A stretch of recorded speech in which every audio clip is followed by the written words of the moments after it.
প্রতিটি গ্রামে প্রতিটি বাড়িতে একটাই কথা বলতে হবে, সেটা হলো 53 বছর আমরা সবাইকে দেখেছি, 54 বছর আমরা সবাইকে দেখেছি, গল্প সবাই করে, কেউ দুর্নীতি বন্ধ করতে পারে নাই, কেউ খুন খারাপি বন্ধ করতে পারে নাই, কেউ নারী নির্যাতন বন্ধ করতে পারে নাই, কেউ বৈষম্য দূর করতে পারে নাই, কেউ কৃষক শ্রমিক মেহনতি মানুষকে নিয়ে ভাবে নাই, আমার দেশের যুবকদের কর্মসংস্থানের জন্য কেউ চিন্তা করে নাই।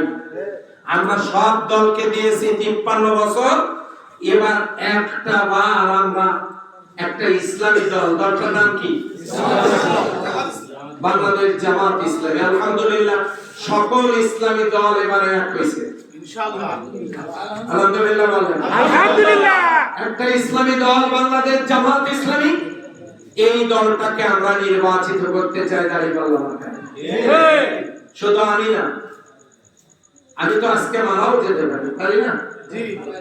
আপনাদেরকে যাকেই প্রার্থী দেওয়া হোক না কেন, আপনারা এই প্রতীকটাকে বিজয় করবেন। করলে কি হবে? আমি আপনাদেরকে বলছি, বিশ্বাস করেন, একটি টাকার দুর্নীতি হবে না। হ্যাঁ, আমরা যদি টাকা দুর্নীতি করতাম, এটা আমাদের